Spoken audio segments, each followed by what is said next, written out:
Good morning friends. Trigonometry में हम लोग जो है आज तीसरा क्लास पढ़ रहे हैं मैक्सिमम और मिनिमम वैल्यू निकालने से रिलेटेड। पिछला दो लेक्चर जो है हमने मिनिमम और मैक्सिमम वैल्यू निकालने के लिए सिखाया।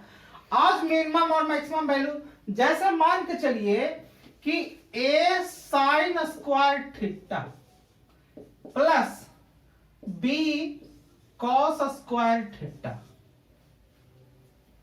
का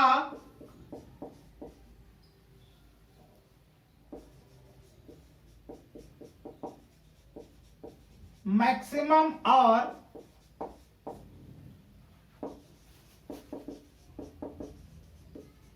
मिनिमम वैल्यू क्या होगा।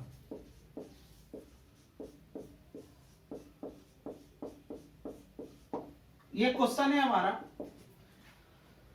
तो जब भी यहां पे देखिए, जब भी इन दोनों को जोड़ करके एक आ जाए, पिछला हमने वीडियो में बताया था कि गुना करके जब एक आ जाए तो कोएफिशिएंट में बताए थे कि मिनिमम वैल्यू निकालते हैं 2√√AB, इसी से मिनिमम वैल्यू निकालते हैं और मैक्सिमम वैल्यू उसका अनडिफाइंड होता है, मतलब नहीं निकलता है। खैर हम यहां आ रहे हैं, जब भी इसका कोएफिशिएंट एक दूसरे का कोएफिशिएंट मतलब इसका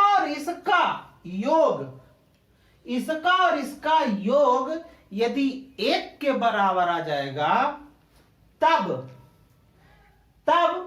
इसका जो कोएफिशिएंट होगा, है ना। अब इसमें दो तरह का कोएफिशिएंट हो सकता है, एक बड़ा होगा एक छोटा होगा, दोनों सेम तो होगा नहीं। तो जिसका कोएफिशिएंट बड़ा होगा, है ना, मतलब क्या लिख सकते हो आप, ग्रेटर वैल्यू,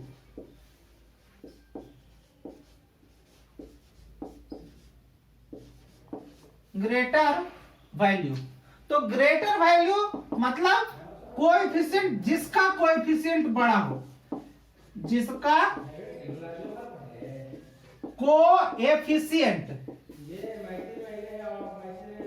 कोएफिशिएंट वैल्यू बड़ा हो, है ना। मतलब ग्रेटर, जो बड़ा वैल्यू निकालने का मतलब है कि जिसका कोएफिशिएंट वैल्यू क्या होना चाहिए, बड़ा होना चाहिए। और अगर, है ना, लोएस्ट या लीस्ट वैल्यू अगर जो निकालना हो तो जिसका कोएफिशिएंट छोटा हो, जिसका कोएफिशिएंट वैल्यू छोटा हो,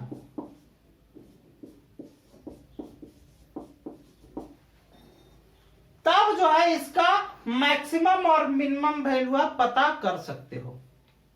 जैसे यहां मान के चलते हैं, एक एग्जांपल के रूप में देते हैं, जैसे क्वेश्चन लिख देते हैं।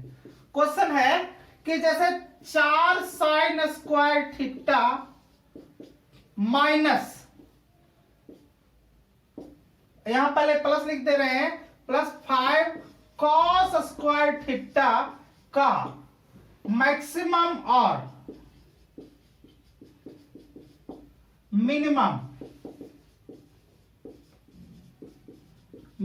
वैल्यू क्या होगा।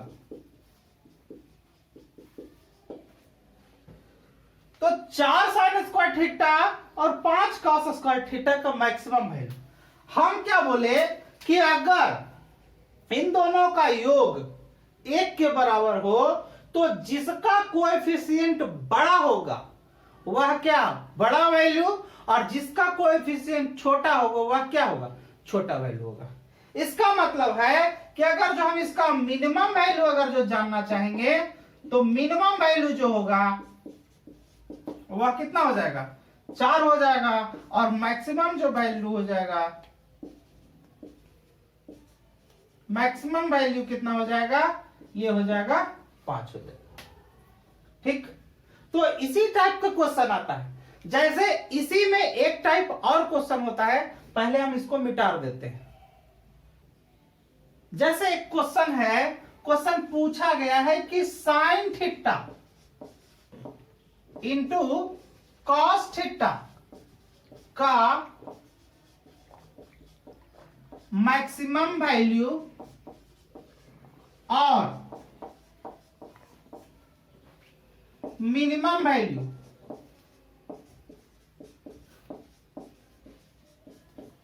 मैक्सिमम वैल्यू और मिनिमम वैल्यू क्या होगा। देखिए अलग टाइप का है, यहां पे इंटू समझिए, यहां पे इंटू समझिए। ये डायरेक्टली क्वेश्चन पूछ चुका है कि इसका मैक्सिमम वैल्यू क्या होगा और इसका मिनिमम वैल्यू क्या हो जाएगा। एक चीज समझिए, जब इस तरह का क्वेश्चन दे sine theta into cos theta का मैक्सिमम वैल्यू और मिनिमम वैल्यू क्या होगा, तो मैक्सिमम वैल्यू पॉजिटिव में होगा।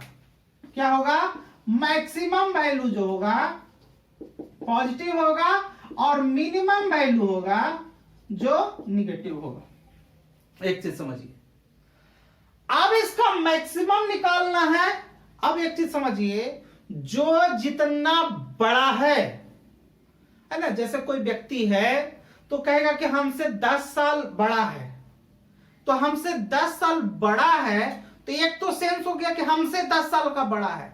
लेकिन अगर जो उसको मृत्यु के संदर्भ में देखा जाए तो वो 10 साल कम जिएगा हमसे। हम जैसे एक एवरेज के अनुसार लिया जाए तो हमसे जो 10 साल बड़ा होगा है ना, आने वाले समय में हमसे वो 10 साल पहले मर जाएगा। मतलब एक पॉजिटिव एक निगेटिव सेंस में चलता है कोई भी चीज। तो यहां पे लिखा है कि sign theta into cos theta का मैक्सिमम वैल्यू और मिनिमम वैल्यू क्या होगा, तो मैक्सिमम वैल्यू के रूप में पॉजिटिव करेंगे और मिनिमम वैल्यू के रूप में निगेटिव करेंगे। पहला पॉइंट। दूसरा पॉइंट, जब भी क्रॉस का कोई आपको क्वेश्चन आ जाए, जब भी आपको गुणनफल के रूप में दो चीज दे रखे, sine cos tan cot sec cosec दे रखे है ना, एक चीज ध्यान रखिएगा, एक दूसरा के अपोजिट नहीं होना चाहिए। एक दूसरा के अपोजिट होगा तो ऑटोमेटिक कट जाएगा, तो उसका वैल्यू एक हो जाएगा। जैसे मान के चलते हैं यहां साइन थीटा लिख दिए इंटू यहां लिख दिए कॉसेक थीटा, तो एक दूसरा का तो ऑपोजिट है ना, एक काट के बराबर एक हो जाएगा। तो आपको ऐसा नहीं दिखना है, ऐसा चीज दिखना है कि इसका वैल्यू जो है इसके साथ रहे, या फिर कॉस का वैल्यू जो कॉस का वैल्यू रहे, कॉस का वैल्यू तो ही गया, टैन कॉट के साथ नहीं होना चाहिए, यानी कि टैन सेक के अनुसार चल सकता है, कॉट कॉसेक के अनुसार चल सकता है, लेकिन इसको छोड़िए। अब इन दोनों का जब गुणनफल हो और मैक्सिमम वैल्यू और मिनिमम वैल्यू निकालने कहता है, तो वहां पे आप थीटा का मान 45 डिग्री पुट कर दीजिएगा, है ना। ये समझ लीजिए कि ट्रिक ही है। थीटा का वैल्यू आप 45 डिग्री जब पुट कर देंगे तो आपका मैक्सिमम और मिनिमम वैल्यू निकल सकता है। तो यहां हम निकाल देते हैं मैक्सिमम वैल्यू। मैक्सिमम वैल्यू, तो मैक्सिमम वैल्यू निकाले, यहां देखिए साइन, साइन कितना 45 डिग्री और इंटू कॉस, कॉस भी कितना 45 डिग्री। अब साइन 45 डिग्री और कॉस 45 डिग्री, साइन 45 डिग्री का मान होता है 1/√2, कॉस 45 का वैल्यू भी कितना होता है 1/√2।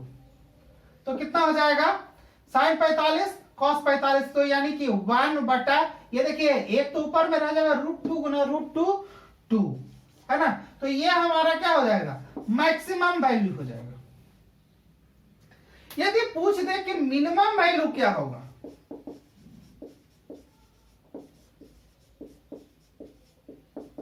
मिनिमम वैल्यू, तो हम क्या बोले थे कि मैक्सिमम वैल्यू पॉजिटिव में आएगा और जो आएगा उसी को निगेटिव में कर देंगे तो मिनिमम हो जाएगा।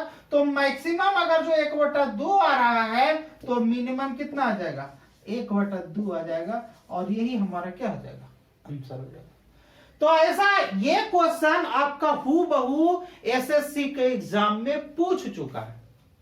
ठीक है, ठीक है। तो इसी तरह का मैक्सिमम और मिनिमम वैल्यू आप इसी तरह से निकालेंगे, है ना। और भी वीडियो के लिए हमारे साथ बने रहिए। तब तक के लिए धन्यवाद।